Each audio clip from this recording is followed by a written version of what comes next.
Welcome to Upside DIY. I water cleaned this. This water got really dirty, but the only problem is when I went to fill it up with clean tap water, disaster happened. There's chlorine in it. You gotta actually cycle the water for 2 days sometimes. The water was warm. My bathroom, it's hard to really get cold water. I would have to actually run a hose through the window, but I woke up, I panicked. This aquarium's empty. 4 fish have passed away. I have 4 left, and they're just over there in cool water and things. I'm pretty sure it was a warm water. It was chlorinated because I just started seeing them getting sick right after the water change. I did a really good water change. It's just it brought about questions, and I'm kind of reading this book to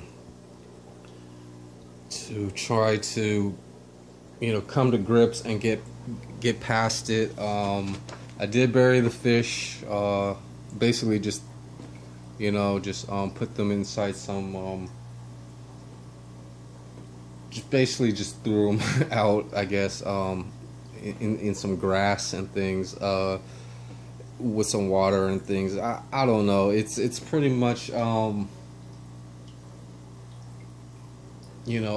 I kind of worked to set up the aquariums back. I don't really have good footage of how this aquarium room is supposed to look and set up. There's actually the water from the aquarium right in this. I'm filtering it out, carbon filtering. I'm draining this. I need to actually move this tank off the stand and make the stand and double check the tightness of the stand.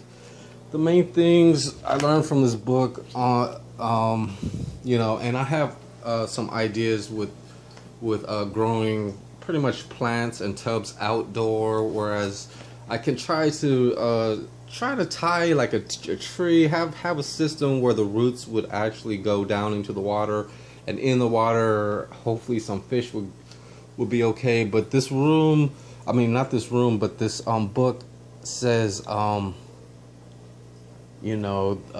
stagnated water and things like that aren't good for fish, and even these covers might not even be good for fish because the ammonia and nitrites and not cycling the water isn't good for fish.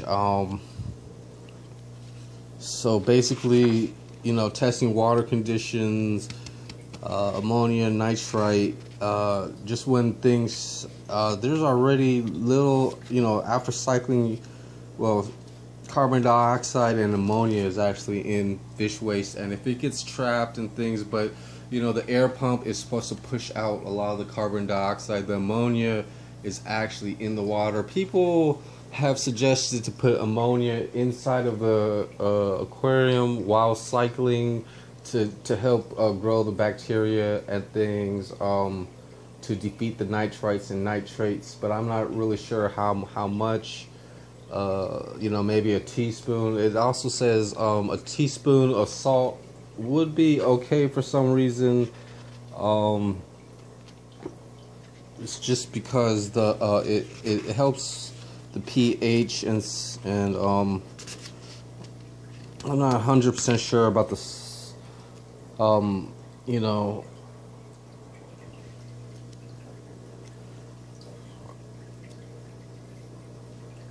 The reason for a little bit of salt, but I'm pretty sure I could. And these HOB filters are actually called power filters. There's chemical filtration, which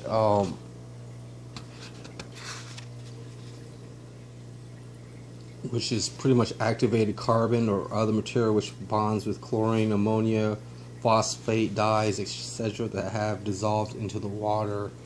That's pretty much the carbon. It just bonds to it for some reason and keeps it out of the water. I'm draining this, and even adding like fruit and It's just strange. I mean, ever since I added the fish and things in this aquarium, it's had different results. And let me try to find the salt. Um, and you know, cloudy water says it'll go away in a day or two. Let me find the salt real quick. And the good cycle is called the nitrogen cycle. So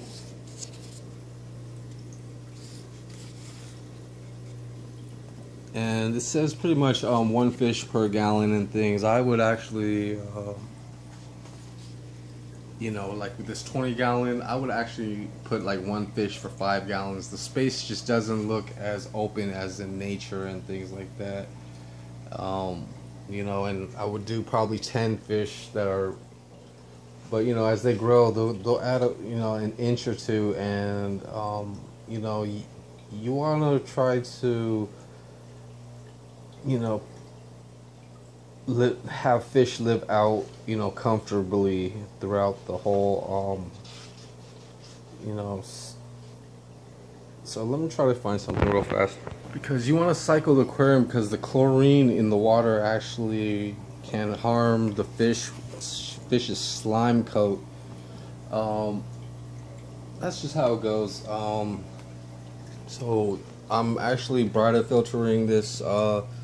It's starting to clear up pretty good, and I'm just storing the water so I don't really waste it. I'm actually just moving stuff around. I prefer doing things outside, and hopefully the only problem with outside is I don't have a real filter system and things like that to really help you know, balance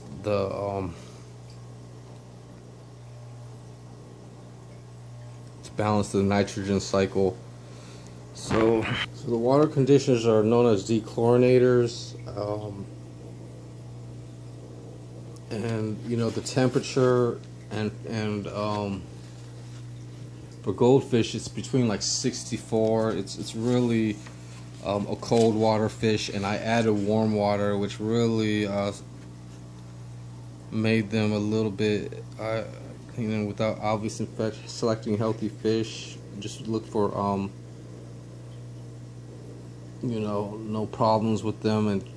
And even like starting off, I mean, the bare bottom aquarium is pretty much until you get, you know, real test kits and real dechlorinators and aquarium salt and things like that. It's real practical to just do bare bottom as much as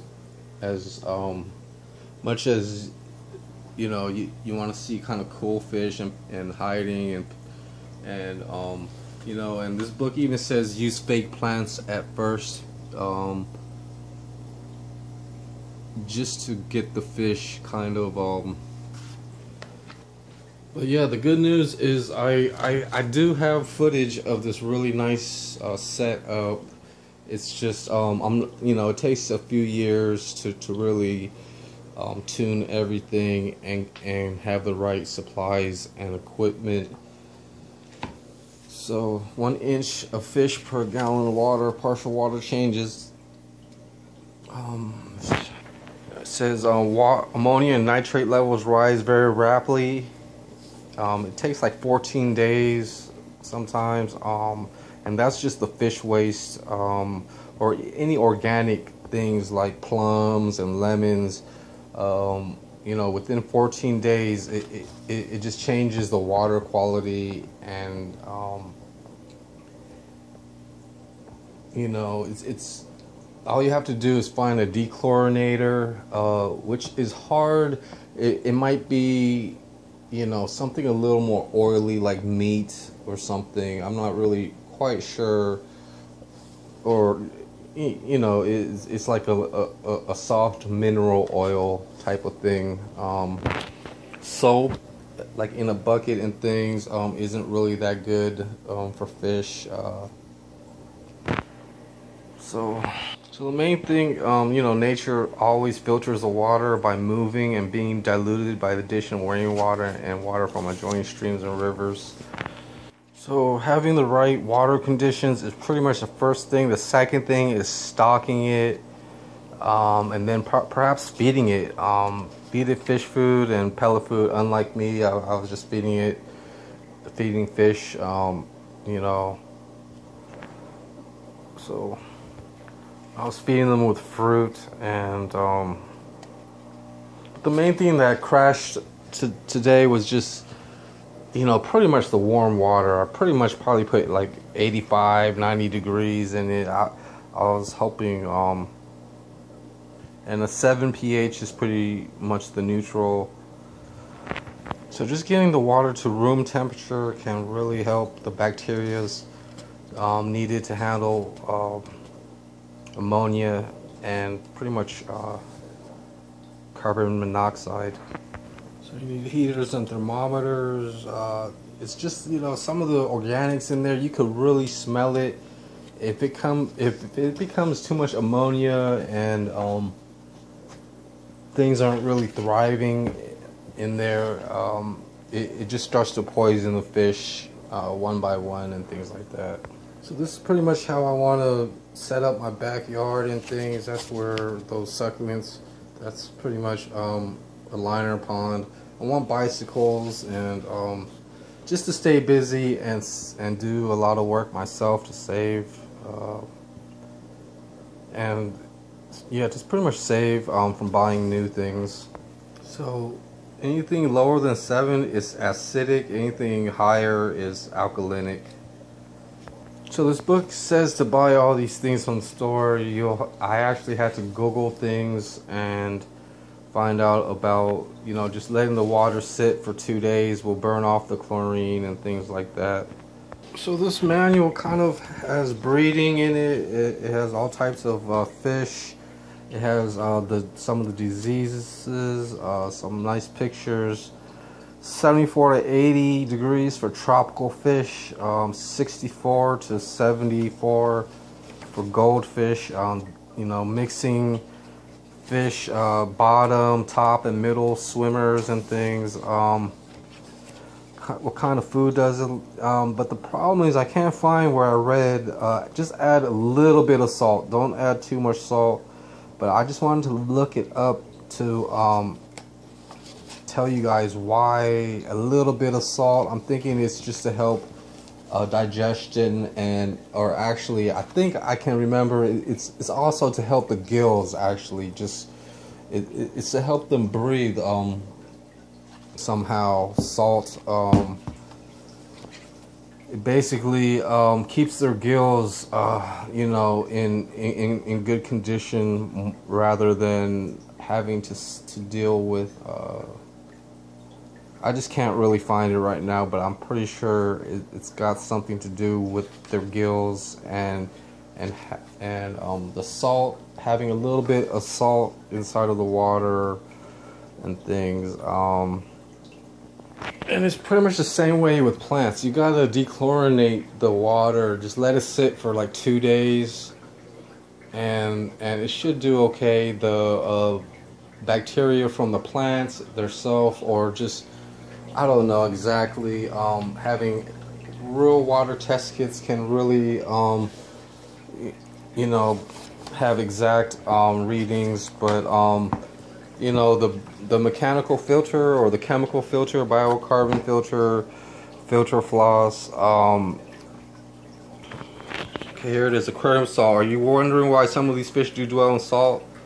Aren't they freshwater fish? Well, yes, but adding aquarium salt in limited amounts adds electrolytes to the water that helps gills work better, so fish breathe more easily. Add 1 tablespoon of aquarium salt for every 5 gallons of water in the aquarium. So I added probably around 50 tablespoons to a 10-gallon. I mean, it was pretty much a lot of salt by accident, and a tablespoon is pretty much like a little pebble, you know, for 5 gallons. So it adds electrolytes, you know, and in humans, it does add electrolytes to relieve cramps and help you breathe more and things, just because it's a natural, it's like a car battery, you know, the acids and the you know, fats or whatnot. I don't really know exactly. It's just good to know some of the natural cures for major you know, health issues. So that's pretty much most of my video. So thanks for watching. Have a good day. Bye.